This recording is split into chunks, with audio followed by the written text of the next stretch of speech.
السلام علیکم ورحمۃ اللہ وبرکاتہ۔ مجھے امید ہے آپ سب لوگ خیریت سے ہوں گے۔ آج کی اس ویڈیو میں آپ لوگوں کے لیے بہت ہی اچھا بیان لے کر آیا ہوں حضور سیدی سرکار غوث اعظم رضی اللہ تعالیٰ عنہ کی شان میں۔ جب آپ لوگ اس بیان کو سنیں گے تو آپ کا ایمان تازہ ہو جائے گا۔ مفتی سلمان حضری صاحب کی آواز میں یہ بیان ہے، اور مفتی سلمان حضری صاحب کے بولنے کا طریقہ ماشاءاللہ آپ کو پتہ ہے کتنے بہتر طریقے سے آپ سمجھاتے ہیں باتوں کو، اور کتنے بہتر طریقے سے کتنے بہتر انداز میں آپ بیان فرماتے ہیں۔ تو آپ لوگ اس خطاب کو سنیے، اس بیان کو سنیے، اور ہمیں کمنٹ میں بتائیے بیان آپ کو کیسا لگا۔ تو چلیے بنا کسی دیری کے اس ویڈیو کو سٹارٹ کرتے ہیں۔ بسم اللہ الرحمن الرحیم۔ ان اولیاؤہ الا المتقون، صدق اللہ مولانا العظیم۔ بارگاہ رسالت مآب صلی اللہ علیہ وسلم میں درود پاک کا ہدیہ پیش کریں۔ اللہم صلی علی سیدنا و مولانا محمد معدن الجود والکرم وآلہ واصحابہ الکرام وابنہ الکریم وبارک وسلم صلاة دائمة سرمدا ابدا۔ عزیزان گرامی وقار، ماہ ربیع الاخر شریف جس کو سنی ربیع الغوث کہتے ہیں، اس ماہ مبارکہ میں ہم اپنی زندگی کی سانسیں لے رہے ہیں، اور اس ماہ مبارکہ کو ہم 11ویں کے مہینے سے بھی یاد کرتے ہیں۔ اسلامی مہینہ ہے، مہینے کا نام بہت پہلے سے ہے، لیکن اہل سنت و جماعت کے دل میں سرکار بغداد شہنشاہ ولایت غوث الاعظم دستگیر رضی اللہ تعالیٰ عنہ کی محبت ایسی رچی بسی ہے کہ اس پورے مہینے کو ہم غوث کے مہینے سے یاد کرتے ہیں، اور یہ اللہ والوں سے محبت کی علامت ہے۔ لوگ کسی مہینے کو کسی اور تہوار سے یاد کرتے ہوں گے، لیکن ہم اپنے مہینوں کو اللہ والوں سے نسبت دے کر یاد رکھتے ہیں۔ سرکار شہنشاہ بغداد سلطان الاولیاء عبد القادر جیلانی رضی اللہ تعالیٰ عنہ، اس عظیم شخصیت کا نام ہے جس کو اللہ تبارک و تعالیٰ نے مقام محبوبیت کے ساتھ مقام غوثیت عطا فرمایا۔ اولیاء اکرام میں یہ مقام بہت کم کو ملا ہے جو سلطان الاولیاء شہنشاہ بغداد کو ملا ہے، ورنہ اولیاء میں کوئی ایسا نہیں ہے جو منبر پر کھڑے ہو کر کے یہ اعلان کرے کہ میرا قدم ہر ولی کی گردن پر ہے۔ اعلیٰ حضرت امام اہل سنت فاضل بریلوی فرماتے ہیں، جس کی منبر بنی گردن اولیاء، اس قدم کی کرامت پہ لاکھوں سلام۔ جو ولی قبل ہوئے یا بعد ہوئے یا ہوں گے، سب ادب دل میں رکھتے ہیں میرے آقا تیرا۔ غوث پاک رضی اللہ تعالیٰ عنہ کو اولیاء کرام میں ایسا ہی مقام حاصل ہے کہ جیسے سورج کو ستاروں پر مقام حاصل ہے۔ آپ کو اللہ تعالیٰ نے بچپن سے علمی شرافت کے ساتھ ساتھ خاندانی شرافت ایسی عطا فرمائی کہ آپ اپنے والد ماجد کی طرف سے حسنی سادات ہیں، اور اپنی ماں کی طرف سے حسینی سادات ہیں، یعنی امام حسن مجتبیٰ ان کے دادا ہیں، امام حسین شہید کربلا نانا ہیں، جس کے دادا اور جس کے نانا دونوں جنتی جوانوں کے سردار ہوں، اس نسبت کا عالم کیا ہوگا۔ میرے عزیزو، گھر کے اندر سادات کے ہاں جو پرورش کا معمول ہوا کرتا تھا، اسی سے اندازہ کر لیں آپ کی ولادت 29 شعبان کو ہوئی تھی، اور چاند رات تھی، دوسرے دن کو رمضان شروع ہونے تھا، اور چاند میں اختلاف ہو گیا جیلان میں۔ یہ جیلان ایران کا ایک علاقہ ہے، اس کو گیلان بھی کہتے ہیں، جہاں آپ کی پیدائش ہوئی۔ لوگوں کے دوران شک پیدا ہوا کہ چاند ہوا کہ نہیں ہوا۔ غوث پاک رضی اللہ تعالیٰ عنہ کی ماں فاطمہ ام الخیر، جو نہایت ہی شریف خاتون ہیں سادات کی، آپ نے لوگوں سے کہا کہ رمضان ہو چکا ہے، اس لیے کہ سحری سے لے کر افطار تک میرے بچے نے دودھ کو منہ نہیں لگایا ہے۔ پورے جیلان میں یہ بات مشہور تھی کہ سادات کے گھر میں ایک ایسا بچہ پیدا ہوا ہے جو سحری سے لے کر کے افطار تک اپنے ماں کے دودھ کو تک نہیں پیتا۔ یہ ان ایام کی میں بات کر رہا ہوں کہ ابھی غوث پاک رضی اللہ تعالیٰ عنہ ایک دن کے تھے، یعنی پیدائشی طور پر۔ میں آپ کو یہ بتاؤں کہ آپ سب غوث پاک کو پیران پیر کہتے ہیں کہ نہیں؟ یعنی پیروں کا پیر ہے، اور روشن ضمیر کہتے ہیں۔ سارے سلسلے وہاں تک جا کر پہنچ جاتے ہیں تو فخر کرتے ہیں غوث پاک سے جس کا سلسلہ ملتا ہے وہ دنیا میں فخر کرتا ہے۔ میں یہ کہتا ہوں کہ پیروں کا پیر پیدا ہوتے ہی روزہ رکھتا ہو، اور اگر کوئی ڈھکوسلا جھوٹا پیر یہ کہتا ہے کہ ہمارے اوپر شریعت نہیں ہے، تو بات یہ یاد رکھ لینا کہ اس کا غوثیت مآب سے کوئی تعلق ہی نہیں ہے۔ وہ شیطان کا مرید ہو سکتا ہے، رسول اللہ تک لے جانے والا راستہ ہرگز نہیں ہو سکتا۔ میرے آقا صلی اللہ علیہ وسلم تک لے جانے والا راستہ وہی ہے جو غوثیت مآب کے راستے سے ہو کر کے چلتا ہے۔ پیدائشی طور پر شریعت کی پاسداری کرنے والے شیخ عبد القادر جیلانی، میرے عزیزو، آپ کو یہاں غوث پاک کی کرامات سنتے سنتے ایک کسوٹی بھی حاصل کر لینا چاہیے کہ ہر پیر کو پرکھ کر کے دیکھو، شریعت کے سانچے میں اترتا ہے تو وہ مرشد ہے، اور شریعت سے ہٹ جاتا ہے تو پھر وہ شیطان کا پھندا ہے۔ اس بات کو ہمیشہ یاد رکھیں۔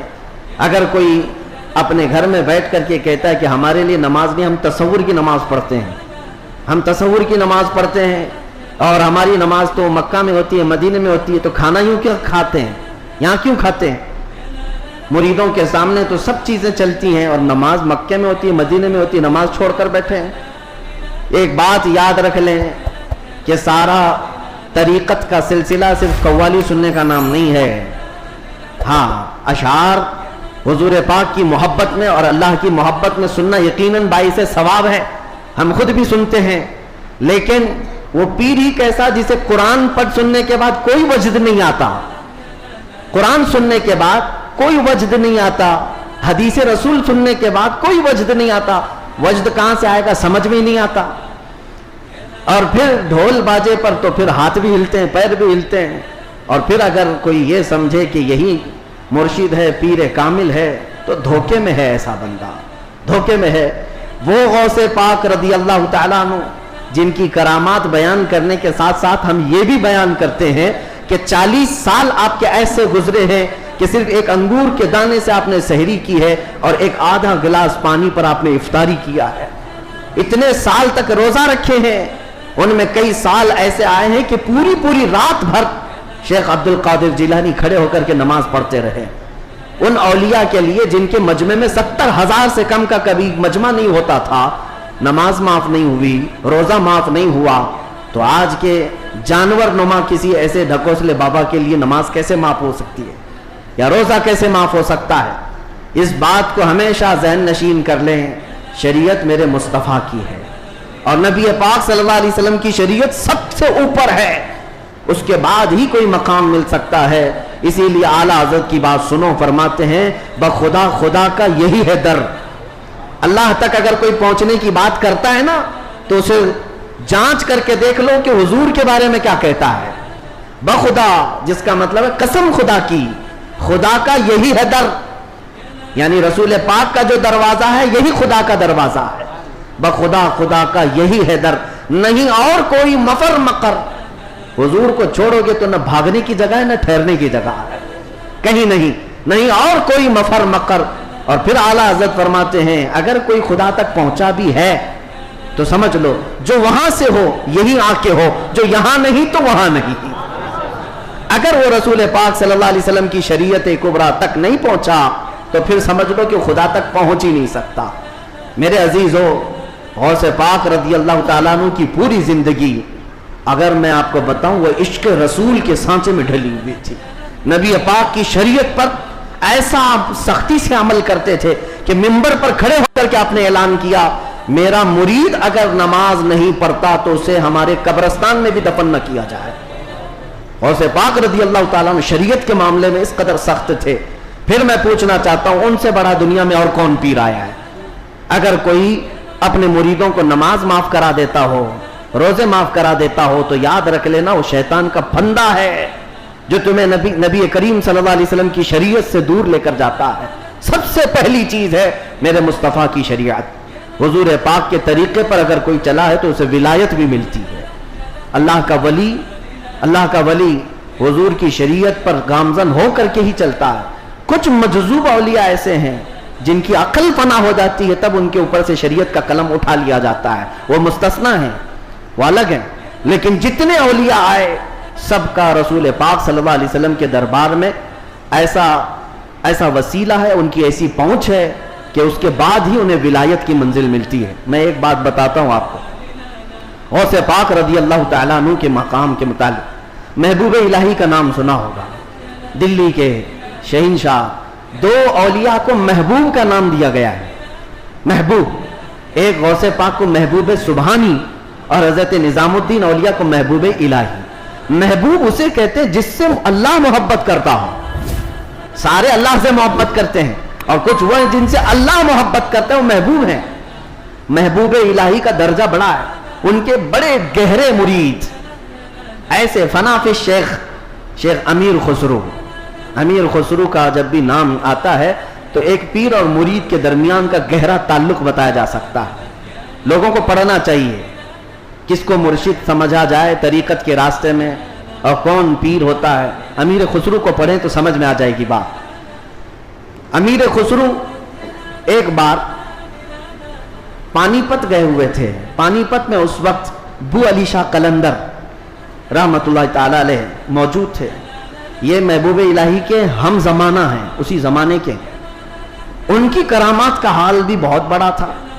امیر خسرو ان کی محفل میں بیٹھے، جمعرات کو ایک بار ان کے ہاں محفل ہوتی تھی بو علی شاہ قلندر کے ہاں، اور محفل میں ہوتا کیا تھا، جب ذکر کی محفل ہوتی اس کے بعد جتنے حاضرین ہوتے بو علی شاہ قلندر سب سے کہتے اپنی اپنی آنکھیں بند کر لو۔ لوگ اپنی اپنی آنکھیں بند کرتے، وہ سیدھے رسول اللہ کا دیدار کراتے تھے۔ نبی پاک صلی اللہ علیہ وسلم سامنے بیٹھے ہوئے ہوتے اور بو علی شاہ قلندر ان کے سامنے ہوا کرتے حضور کے۔ یہ ہر جمعرات کو بو علی شاہ قلندر کی محفل میں ہوتا تھا۔ امیر خسرو مرید تھے محبوب الہی کے اور گئے تھے بو علی شاہ قلندر کی محفل میں، اور جب دیدار کرائے تو امیر خسرو بھی خوش ہوئے کہ رسول پاک صلی اللہ علیہ وسلم کا دیدار ہوا مجلس میں۔ لیکن بات اتنی ہوئی، آنکھیں کھولنے کے بعد بو علی شاہ قلندر امیر خسرو کو یوں کہتے ہیں، خسرو میں تو رسول اللہ کی مجلس میں تجھے لے گیا، تیرا پیر تو وہاں کہیں نظر نہیں آیا، تیرا پیر وہاں پر نظر تو نہیں آیا۔ امیر خسرو کو یہ بات لگ گئی، میں میرا مرشد میرے پیر کا مقام بلند سمجھتا ہوں، لیکن حقیقی بات ہے کہ حضور کے دربار میں جب میں تصور میں حاضری دیا، محبوب یہ بو علی شاہ قلندر بھی تھے اور بھی اولیاء تھے، لیکن میرے پیر تو نظر نہیں آئے۔ وہ غمگین حالت میں اپنے پیر کے پاس آئے، اپنے مرشد کے پاس۔ محبوب الہی سے کہتے ہیں آج میں محفل میں گیا اور انہوں نے فارسی ایک کلام لکھایا ہے، شب جائے کہ من بودم، بہت مشہور کلام ہے امیر خسرو کا۔ اس واقعے کے بعد انہوں نے لکھا تھا، پہلے پورا واقعہ کیا ہوا وہ میں بتاتا ہوں۔ محبوب الہی کے پاس روتے ہوئے کھڑے تھے، بو علی شاہ قلندر نے رسول اللہ کا دیدار کرایا، لیکن ساتھ میں انہوں نے مجھے تانا مارا کہ تمہارا پیر تو محفل میں نظر نہیں آیا۔ محبوب الہی نے کہا کہ پھر سے جاؤ محفل میں، پھر سے جاؤ محفل میں، بو علی شاہ قلندر کے دیدار ہو رہا ہے اور اچھی بات ہے۔ کہا آپ نہیں ہیں اس محفل میں کیسے جاؤں؟ محبوب الہی نے تھپک کر کہا خسرو بو علی شاہ قلندر سے مت پوچھنا، جب وہ دیدار کرائیں رسول اللہ کا تو خود رسول اللہ سے پوچھنا میرا پیر کہاں۔ اولیاء بہت سارے بیٹھے ہیں، محبوب الہی کہاں ہیں؟ تو میر خسرو گئے۔ اب کی بار جو محفل سجی اور جب آنکھ بند کرنے کا حکم ہوا، امیر خسرو نے آنکھ بند کی، دیدار ہوا میرے مصطفیٰ کا۔ اولیاء اکرام کی مجلس تھی۔ خسرو کہتے ہیں میں آگے بڑھا، نبی کونین صلی اللہ تعالیٰ علیہ وسلم کے دربار میں دست بستہ عرض کیا، یا رسول اللہ اولیاء کی محفل ہے، یہاں پر میرے مرشد نظام الدین اولیاء نظر نہیں آتے۔ نبی پاک نے فرمایا ایک منزل اوپر چڑھ جا، ایک منزل اوپر چڑھ جا۔ امیر خسرو کہتے ہیں میں ایک منزل اوپر گیا تو دیکھا ایک بہت بڑا دالان ہے، صحن ہے، وہاں بھی رسول اللہ جلوہ فرما ہے، مسند نشی ہے، وہاں دیگر اولیاء اکرام ہیں اور دیگر اولیاء، لیکن وہاں بھی میرے مرشد نظر نہیں آئے۔ میں پھر پوچھا میرے مصطفیٰ سے، آقا یہاں پر بھی نہیں ہے؟ حضور نے فرمایا ایک اور منزل چڑھ جا۔ خسرو کہتے ہیں میں تیسری منزل پر آیا، وہاں بھی حضور بیٹھے تھے، لیکن اولیاء کی محفل میں میرے پیر نظر نہیں آئے۔ پھر پوچھا، حضور نے ایک اور منزل چڑھائی، یہاں تک کہ 7 منزلیں چڑھ لی۔ امیر خسرو کہتے ہیں اب اوپر جیسے جیسے جاتا تھا مجمع کم ہوتا جاتا تھا، تھوڑے تھوڑے سے رہ جاتے تھے۔ छठी मंजिल पर आया, जब भी मैं अपने मुर्शिद को नहीं पाया, परेशान होकर पूछा तो कहा एक और मंजिल चढ़ जा। ऊपर गया तो वहां मुस्तफ़ा करीम सल्लल्लाहु अलैहि वसल्लम मसनद नशीन है, मसनद नशीन है, बस 3 लोग बैठे हुए हैं, दाएं एक बुजुर्ग है, बाएं एक बुजुर्ग है, और बिल्कुल सामने महबूब इलाही बैठे हुए हैं। अमीर खुसरू कहते जैसे ही मुझे अपने पीर का चेहरा नजर आया मैंने आंखें खोल दी, रक्स कुना हो गए। जो फना फी शेख थे, फिर उन्होंने कलाम लिखा, शब जाए के मन बूदम, वो रात कैसी थी जिसमें मैं था और खुद रसूलुल्लाह मजलिस के मीर थे, मजलिस के शमा मेरे मुस्तफ़ा थे। गुनगुनाते हुए अपने मुर्शिद के पास आए। अब जो बात मुझे कहना था, जिसके लिए मैंने ये वाक़या छेड़ा, सुनिए आप, मैंने ये वाक़या महबूब इलाही का क्यों बताया। आए महबूब इलाही के पास, खुश थे, वजद कना थे। महबूब इलाही ने पूछा खुसरू देखा है अपने मुर्शिद को? कहा हाँ, मेरा मकसद, मेरी मुराद पूरी हो गई। उसके बाद महबूब इलाही ने कहा क्या किसी और को वहां नहीं देखा? अमीर खुसरू ने कहा मेरी तवज्जो ही नहीं गई, मैंने मुर्शिद को देखा तो फिर ख्याल ना रहा। महबूब इलाही से पूछने लगे हुजूर उस मंजिल में जो रसूलुल्लाह के दाएं और बाएं थे वो कौन थे? तब महबूब इलाही निजामुद्दीन औलिया ने कहा उनके बाएं जानिब ख्वाजा गरीब नवाज थे और बाएं जानिब पीराने पीर गौसे आजम बगदादी मौजूद थे। सैयदना शेख अब्दुल कादिर जिलानी का वो मकाम है, कहाँ? रसूलुल्लाह के दरबार में, जहाँ औलिया इकराम की मंजिलें खत्म होती हैं, वहाँ गौसियत में आपका मकाम है। मेरे आका सल्लल्लाहु अलैहि वसल्लम के दरबार का कुर्ब ही उन्हें गौसियत के मकाम पर ले गया है।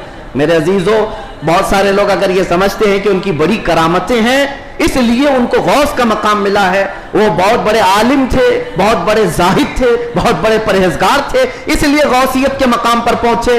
मैं कहता हूं ये सारी जगह अपनी, ये सारे मकामात अपनी जगह पर गौसे पाक गौसियत के मकाम पर पहुंचे तो इश्क रसूल की बुनियाद पर पहुंचे, मेरे मुस्तफ़ा करीम सल्लल्लाहु अलैहि वसल्लम से बेपनाह मोहब्बत की बुनियाद पर पहुंचे। इसलिए मैंने जिंदगी में देखा है जब कभी कोई रसूलुल्लाह की तरफ उंगली भी उठाता या एतराज करता, अपनी करामतों से उसका मुंह तोड़ जवाब दे देते थे।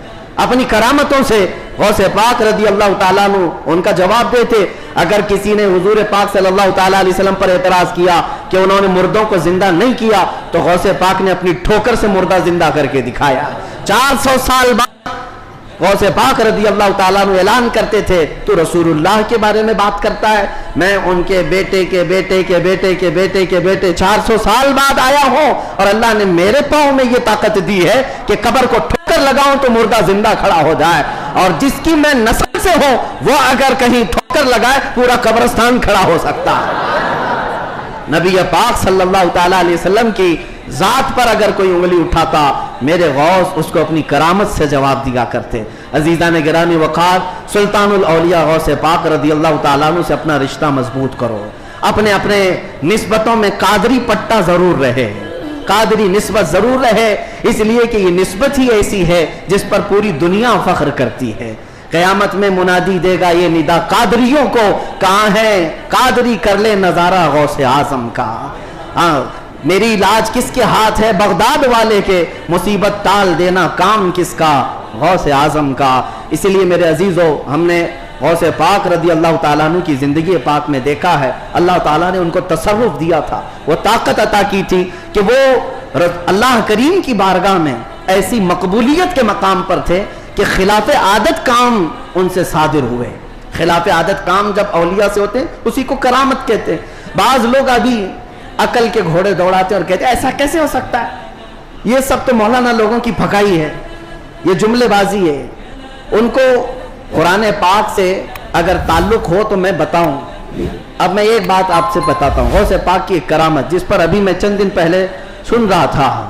कोई बेचारा जिसकी अकल पर फालिज का असर हुआ है, ये वो लोग हैं जिनको मेरे मुस्तफ़ा करीम सल्लल्लाहु ताला अलैहि वसल्लम से बुग़्ज़ है, अदावत है, और दूसरे रास्ते पर चल पड़े और औलिया इकराम को चुन चुन करके निशाना बनाते, जिनका ताल्लुक नजद से है, वहाबियत से है, सलफियत नाम रखते हैं। बहरहाल, लेकिन सवाल करने वाले ने एक सवाल किया, अरे मौलाना आप सुनाते हैं कि गौस पाक तो 12 साल की डूबी हुई कश्ती को बाहर ले आए, ये तो खुदा के भी काम नहीं है, अल्लाह के भी काम नहीं, उससे बढ़ करके आपने गौस पाक को बता दिया। मेरे अजीजों, मैं आपको बताता हूँ बात हुई क्या थी। دریا کے کنارے سے آپ کا گزر ہو رہا تھا, ایک بوڑھی عورت کو روتے ہوئے دیکھا. مرید سے پوچھو اس کو کیا بات ہے, کیوں روتی ہے؟ معلوم کیا تو پتا چلا کہ اس خاتون کا اکلوتا بیٹا تھا, بڑے نازوں سے پالا تھا. اس عورت نے شادی کی, برات آ رہی تھی اور کشتی جو ہے دریا میں غرق ہو گئی, ڈوب گئی باہر نہ آ سکے. مشہور کرامت ہے غوث پاک کی. تو وہ ڈوب گئی اور اس بوڑھی عورت کا دل تو ماں کا ہے, بیٹے کے یاد میں روز آتی ہے, روتی ہے اور شام واپس چلی جاتی ہے, روز روتی ہے. غوث پاک رضی اللہ تعالیٰ عنہ کو اس پر رحم آیا. اللہ کریم کی بارگاہ میں سفارش کی, اے رب کریم, تو نیست سے ہست کرنے والا, تو پانی کے قطرے سے پورا انسان بنانے والا, تو راکھ کے ڈھیر کو بھی اگر چاہے تو زندہ انسان کھڑا کر دے. مولا قادر مطلق ہے, اس خاتون پر رحم فرما اور اس کا بیٹا واپس لوٹا دے. غوث پاک کی دعا چل رہی تھی. تھوڑی دیر دیکھنے کے بعد دریا میں ایک بھونچال سا, طوفان سا آیا. پانی کے اندر ایک عجیب سی سرسراہٹ ہوئی. تھوڑی دیر کے بعد دیکھا تو ایک کشتی برآمد ہوئی. غوث پاک نے صرف اس خاتون کے بیٹے کی زندگی مانگی تھی, مگر صدقے میں اللہ نے پوری بارات کی زندگی لوٹا دی. پوری بارات واپس آ گئی اور وہ خوشی خوشی غوث پاک رضی اللہ تعالیٰ عنہ کا شکر کرتے ہوئے گھر گئے. 12 سال کے بعد مچھلیاں کھا گئی ہوں گی, کشتی کے پرزے ختم ہو گئے ہوں گے, لیکن رب ذوالجلال قادر مطلق ہے. ہم ان لوگوں کو یہی تو کہتے ہیں جو جلا کر کے سمجھتے ہیں کہ اب کوئی نہیں اٹھا سکتا ان کو, راکھ پانی میں بہا کر کے سمجھتے ہیں کہ اب ان کا حساب کتاب نہیں ہو سکتا. ارے عقل کے اندھو, جس رب ذوالجلال نے ایک نطفے سے تمہارا پورا انسانی شکل بنایا ہے, تم 1000 بار جلا کر راکھ کر دو, رب ذوالجلال قادر مطلق ہے, وہ دوبارہ زندہ فرمائے گا حساب لینے کے لیے. تو کشتی دوبارہ واپس آئی. غوث پاک رضی اللہ تعالیٰ عنہ کی اس کرامت پر ایک دو نہیں, ہزاروں لوگ اسلام میں داخل ہوئے تھے, ہزاروں لوگ اسلام میں داخل ہوئے. اب جو صاحب ہیں انہوں نے کہا کہ ایسا کیسے ہو سکتا ہے, ایسا کیسے ہو سکتا ہے. ہر جگہ اگر تم عقل کے گھوڑے دوڑاؤ گے تو یہی سوال کرو گے ایسا کیسے ہو سکتا ہے. اگر تمہاری عقل میں بات نہیں آتی تو سمجھ لو اسی کو کرامت کہتے ہیں, اسی کو کرامت کہتے ہیں. تم اور ہم بھی کر سکتے تھے تو پھر غوث کی کرامت کا مطلب ہی کیا ہے؟ تم بھی غوث ہوتے, ہم بھی غوث ہوتے. کرامت ہے جو عقل میں نہیں آئے گی. اور قرآن سے اگر دلیل مانگتے ہو, سنو, سلیمان علیہ السلام نے اپنے دربار میں ایک بار اعلان کیا تھا, کون ہے جو سبا بلقیس کا تخت یہاں پر لے آئے گا. سلیمان علیہ السلام فلسطین میں بیٹھے ہوئے ہیں اور سبا بلقیس کا تخت یمن میں ہے. یمن اور فلسطین میں 1000 کلومیٹر سے زیادہ کا فاصلہ ہے. ایک جن کھڑا ہوا, کہا اللہ کے نبی میں لے آتا ہوں. پوچھا کتنی دیر میں؟ کہا میں آپ کی مجلس ختم ہونے سے پہلے وہ لے کر آ جاؤں گا. جنات کی طاقت پر یقین رکھنے والے, جنات کو حاصل کرنے کے لیے عملیات کرنے والے, سنو قرآن کیا کہتا ہے. سلیمان علیہ السلام نے کہا بہت دیر ہو جائے گی, مجلس ختم ہونے تک تم لاؤ گے, مجلس ختم ہونے تک. پھر اللہ کے ایک ولی جو سلیمان علیہ السلام کے امتی تھے, آصف بن برخیہ, کھڑے ہوتے ہیں, کہتے ہیں اے اللہ کے نبی میں لے آؤں گا. پوچھا کتنی دیر میں؟ کہا آپ کی پلک جھپکنے سے پہلے لاؤں گا. آپ کی, یہ قرآن کے الفاظ ہیں, قرآن کے. قال الذي عنده علم من الكتاب انا آتيك به قبل ان يرتد اليك طرفك, اس سے پہلے کہ آپ کی آنکھ کی پلک جھپکے اے اللہ کے نبی میں وہ تخت لے آؤں گا. تخت کوئی 4 فٹ کا 5 فٹ کا نہیں, 80 گز لمبا ہے اور اتنا ہی چوڑا ہے, اتنا ہی وزنی ہے, اور 7 دروازوں کے اندر بند کر کے رکھا ہوا ہے. سونے چاندی جواہرات سے جڑا ہوا تخت ہے. اور ایک انسان کہتا ہے, انسان, جنات کی بات نہیں کر رہا, جنات کی بات آئے گی تو آپ سمجھیں گے ان کو بڑی طاقت ہوتی ہے. انسان کی بات کر رہا ہوں. انسان نے کہا سلیمان علیہ السلام کے امتی میں پلک جھپکنے سے پہلے لاؤں گا.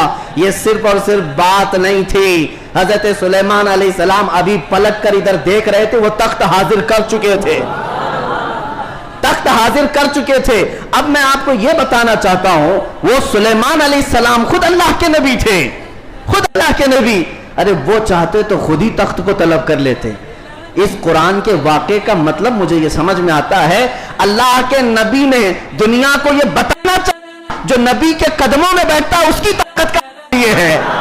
نبی کی طاقت تو بہت دور, اور یہ بھی بنی اسرائیل کے نبی, بنی اسرائیل کے نبی سلیمان علیہ السلام, ان کے امتی کی طاقت کا सवाल ये है तो फिर सैयदुल अंबिया मोहम्मद रसूलुल्लाह और उनकी उम्मत के आम औलिया की बात नहीं कर रहा हूं। शेख अब्दुल कादिर जिलानी जिनका वली की गर्दन पर है, वो 12 साल की कश्ती वापस ले आए तो ताज्जुब की बात नहीं, बल्कि हम समझते हैं कुरान इस करामत को बिल्कुल ऐनी तौर पर बयान कर रहा है। अजीजान गिरामी, मैं दुनिया की या दुनिया के नक्शे कदम पर चलने वाले, हर चीज को थ्योरी और प्रैक्टिकल पर आजमाने वाले और साइंस की दुनिया में चलने वाले, उनको कहता हूं आइंस्टाइन ने कहा है। आइंस्टाइन का नाम तो बहुत लोगों को अच्छी तरह से याद होगा, उसकी तस्वीर भी पढ़ते होंगे। अल्हम्दुलिल्लाह हम गौसे पाक की तस्वीर पढ़ते हैं। अब उसी आइंस्टाइन की बात कर रहा हूं जिसने ये कहा है कि मैंने कायनात को देखने की कोशिश की, सुनो, कायनात को देखने की कोशिश की और चांद तक और सूरज तक और बहुत सारे मकामात तक देखने की रसाई हासिल कर लिया। और उसने कहा कायनात का जो किनारा, एक किनारा मैंने देखा, उसके लिए वो कहता है 2 करोड़ नूरी साल लग जाएंगे।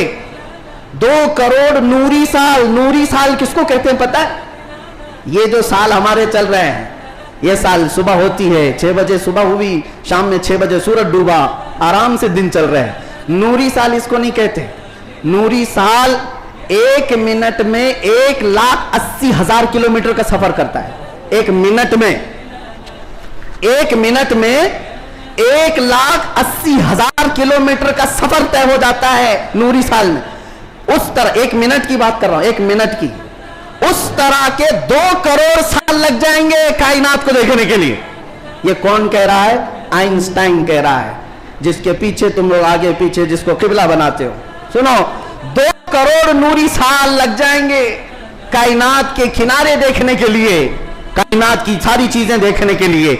और आओ शहंशाह बगदाद के दरबार में, कहते हैं नज़रतु इला बिलादिल्लाहि जमान का खदलतिन अला हुक्म इत्तिसाली, मैं अल्लाह की पूरी कायनात को ऐसे देखता हूं जैसे अपने हथेली में राई के दाने को देखता। तुम्हारे सारे आले, तुम्हारे सारे कंप्यूटर 2 करोड़ साल में भी वहां नहीं पहुंच सकते जहां शहंशाह बगदाद की एक निगाह पहुंचती है। हाँ, मेरे गौस ने फरमाया नज़रतु इला बिलादिल्लाहि जमान का खदलतिन अला हुक्म इत्तिसाली, मैं अल्लाह के पूरे शहरों को, कायनात को ऐसे देख रहा हूं जैसे अपने हथेली में राई के दाने को देख रहा हूं। अजीजान गिरामी वक़ार, अल्हम्दुलिल्लाह हमारे पास फख्र करने के लिए बहुत कुछ है, बहुत कुछ है। गौसियत मआब की निस्बत ने ही आला हजरत को मुजद्दिद बनाया है, आला हजरत को मुजद्दिद बनाया है। और इमाम अहले सुन्नत फाजिल बरेलवी इसी निस्बत पर फख्र करते हैं। देखा जाए तो इमाम अहले सुन्नत आला हजरत ने तकरीबन 1000 से ज्यादा किताबें लिख डाली हैं। 55 उलूम पर अल्लाह ने महारत ताम अता की है और बहुत सारे शागिर्दों की एक खेत तैयार की है। उम्मत पर एक बहुत बड़ा उम्मतियों पर एहसान है। लेकिन सारी चीजें अपनी जगह पर, कुरान का तर्जुमा किया है, फतावा रज़विया शरीफ है, बारगाह मुस्तफ़ा में हदायत बख्शिश है, बहुत सारे काम हैं। लेकिन जब रसूलुल्लाह के दरबार में हाजिर होते हैं, आला हजरत ये नहीं कहते या रसूलुल्लाह मैं फतावा रज़विया लेके आया हूं, मैं कंजुल ईमान लेकर के आया हूं, मैं हदायत बख्शिश लेके आया हूं, बल्कि आला हजरत ये कहते हैं तेरी सरकार में लाता है रजा उसको शफी जो मेरा गौस है और लाडला बेटा तेरा। निस्बत के लिए भी बारगाह मुस्तफा में आला हजरत ने अगर किसी बात पर फख्र किया है तो गौसियत की निस्बत पर फख्र किया है। या रसूल अल्लाह तेरी सरकार में लाता है रजा उसको शफी जो मेरा गौस है और लाडला बेटा तेरा। यकीनन मेरे अजीजों करामात सुनाने का वक्त जुमा के छोटे वक्त में नहीं होता, वरना मैं बहुत सारी चीजें सुनाता। अल्हम्दुलिल्लाह गौसियत मआब शहंशाह बगदाद पीर पीरा मीर मीरा जिसकी निस्बत अल्हम्दुलिल्लाह छोटों को बड़ा बना देती है और अदना को आला बनाती है। अल्हम्दुलिल्लाह अभी अभी हाजिरी से मैं आया और हाजिरी के बाद दिल में यह एहसास होता है। एक बुजुर्ग वहाँ पर मुलाकात जिनसे हुई, वो अरबी और अलवी सादात में से हैं, उम्र काफ़ी हो चुकी। उन्होंने मुझे मिल करके हाथ पकड़ करके कहा आओ मैं तुम्हारी हाजिरी कराता हूँ। गौसे पाक रदी अल्लाह ताला अन्हु के दरबार में तकरीबन 55 साल से और बड़ी उनकी यानी बड़े मामलात हैं। बहरहाल मैं मुख्तसर ही अर्ज करता हूँ किस लिए मैं बात कह रहा हूँ। उन्होंने कहा गौसे पाक रदी अल्लाह ताला अन्हु हर हाजिर होने वाले को कुछ ना कुछ देकर भेजते हैं और अल्लाह करीम तुम्हारे मुस्तकबिल में बहुत कुछ तुझे अता करे। दुआ किया। हमने कहा کہ यहाँ की इतने बड़े दरबार में बड़े बड़े हाजिर होते, मेरी क्या हैसियत है, मुझे यहाँ पर क्या, मेरी क्या हैसियत है, क्या मकाम है। एक जुमला उन्होंने कहा जिससे सीना चौड़ा हो गया। कहा यहाँ पर सब अच्छे नहीं आते, बल्कि गौसे पाक तो चोरों को भी कुतुब बनाते हैं। बुरा हो तो क्या हुआ, निस्बत भली है या गौस, तुझसे दर, दर से सग और सग से है मुझको निस्बत, मेरी गर्दन में भी है दूर का डोरा तेरा। आला हजरत यही फरमाते हैं, जिन कुत्तों के गले में पट्टा होता है उन कुत्तों को म्युनिसिपैलिटी वाले नहीं ले जाते, हाँ नहीं ले जाते, और ना ही इंजेक्शन मारते हैं। क्यों? ये अलामत है कि किसी का पाला हुआ है, और गले में पट्टा ना हो तो उठाकर ले जाएंगे। बहुत ज्यादा शोर मचाते हैं ये कुत्ते, इनको ले जाओ। जिन कुत्तों के गले में पट्टा है उन्हें छोड़ दिया जाता है कि मालिक है इसका कोई। इसीलिए आला हज़रत फरमाते हैं, इस निशानी के जो सग हैं नहीं मारे जाते, मेरी गर्दन में भी है, हश्र तक मेरे गले में रहे पट्टा तेरा। हमारे गले में गौसे पाक रज़ियल्लाहु ताला अन्हु की निस्बत का पट्टा है। इंशाअल्लाह अज़ीज कोई और दूसरा हमें उचक नहीं ले जाएगा, इतना यकीन जरूर है, इतना यकीन जरूर है। और मुझे एक बात ये भी याद आई कि एक साहब ने कहा, वो दूसरे मुल्क के हैं, हमारे पड़ोसी मुल्क के हैं, और उन्होंने कहा कि हमारे यहाँ हालात तो सब अपने हिसाब के हैं, फिर भी बहुत सारी चीज़ें डर लगता है, सहमते हैं।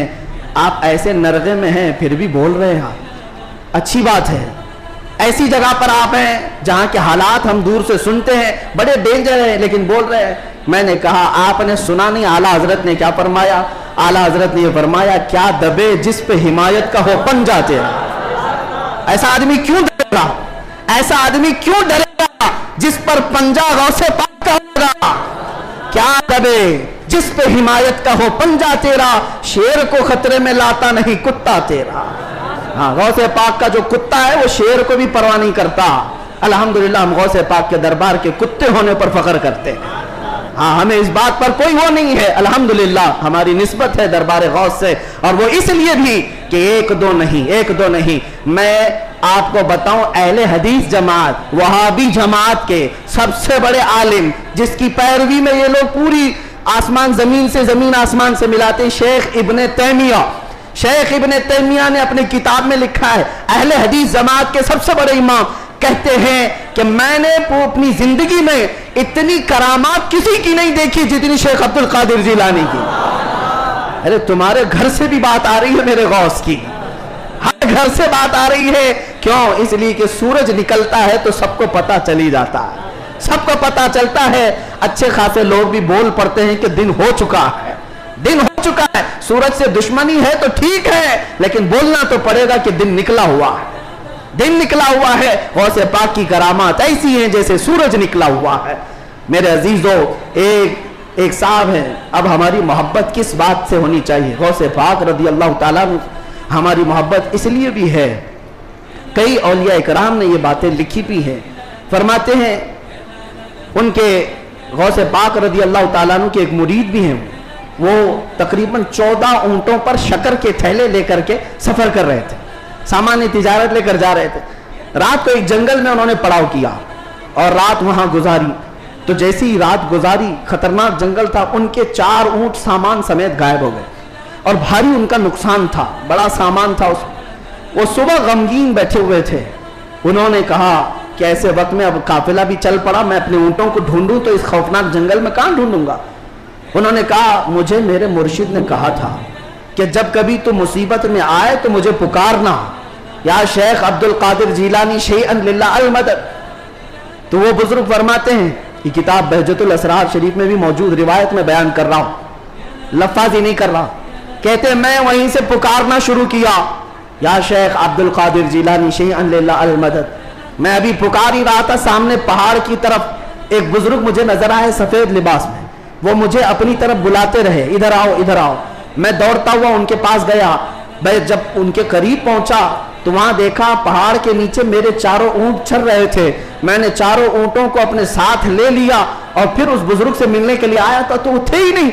मैं अपने ऊंटों को लेकर तिजारत में गया, सामान बेचा, और उसके बाद फिर बगदाद आया अपने मुर्शिद से मिलने के लिए। तो गौसे पाक ने फरमाया, तेरे 4 ऊंट सही सलामत तो हमने दिला दिए थे। ये गौसे पाक का मकाम है। अजीजा ने गिरामी, वो मदद को पहुंचते हैं, बल्कि ये भी फरमाया मेरा मुरीद मशरिक में हो और मैं मगरिब में हूं, अगर उसका सतर खुल जाए, अगर वो मुझे पुकारे दिल से, तो मैं उसकी वहीं से सतर पोशी करूंगा, मैं उसके सतर को छुपाऊंगा। ये निस्बतों की बात है। यकीन तुम्हारा कितना मजबूत है, कितना मजबूत है, इस यकीन की बात है। वहां गौसे पाक के खलीफा है, उनके मजार के पीछे ही, उनका मजार हमेशा पानी में रहता है। अबू खमरा उनको कहते हैं, शेख मोहम्मद अल मुत्तकी अल हिंदी, हिंदुस्तान से जो गौसे पाक के जाते थे मुलाकात करने के लिए, उनकी तरबियत के लिए वो रहते थे। उनकी एक रिवायत है, हिंद से कुछ लोग गए थे गौसे पाक से मिल करके वो वापस आ रहे थे कश्ती में आ रहे थे, तो समंदर में बीच समंदर में पहुंची तो कश्ती फट गई, पानी अंदर आने लगा, डूबने के करीब आ गई। ये चीखने लगे, पुकारने लगे, और उसी वक्त वो सारे मुरीद कहते हिंद से जो गए हुए थे, कहते हैं अचानक हमारी कश्ती में एक काले रंग की चादर ओढ़े हुए बुजुर्ग आए, उनके हाथ में एक बड़ी सी सुई थी, धागा था, वो जल्दी जल्दी हमारी कश्ती को जहां जहां से फटी थी सिलने लगे, और सिल करके पानी पूरा बाहर किया। हम तो डरे हुए थे, डूबने के इंतजार में बैठे हुए थे। कश्ती फिर अपने मकाम पर सही सलामत चलने लगी। हम अल्लाह का शुक्र अदा करते हैं। अचानक वो बुजुर्ग जो आए थे, हमने पूछा कि आप हमारे साथ सफर में हैं या कौन है? उन्होंने चादर हटाई तो सैयदना शेख अब्दुल कादिर जिलानी थे। फरमाया तुम मेरे मुरीद हो, मुझे पुकारा, अल्लाह ताला ने मुझे भेजा, मैं तुम्हारी मदद के लिए आया।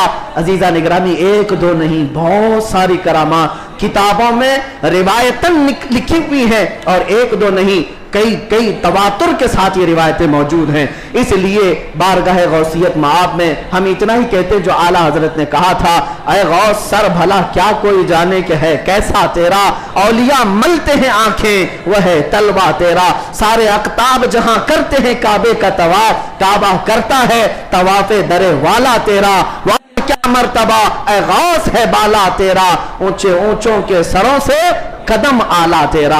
अल्लाह करीम इसी निस्बत पर जिंदा रखे और इसी निस्बत पर हमारा खात्मा अता फरमाए। इसीलिए मैं वही दुआ करता हूं जो जमील कादरी रज़वी ने किया था, आला हजरत के मुरीद, सच्चे मुरीद। उन्होंने कहा था, अजीजों कर चुको तैयार जब मेरे जनाजे को, अजीजों कर चुको तैयार जब मेरे जनाजे को, कफन पर लिख देना नाम वाला गौसे आजम का। वाखिर दावाना अल्हम्दुलिल्लाह। दोस्तों, मुझे उम्मीद है आप लोगों ने इस बयान को सुना, यकीनन आपका ईमान ताज़ा हो गया होगा। हुजूर गौसे आज़म की शानी ऐसी है, करामतें ऐसी हैं हज़रत की। तो आप लोग इस वीडियो को ज़्यादा से ज़्यादा शेयर कीजिए, और हमारे चैनल पर अगर नए हैं तो हमारे चैनल को सब्सक्राइब कीजिए, क्योंकि मैं इसी तरह के बयानात आपको दिखाता रहता हूँ और इस टाइप की वीडियो में शेयर करता रहता हूँ। हम मिलते हैं अगली वीडियो में, जब तक के लिए अल्लाह हाफिज़।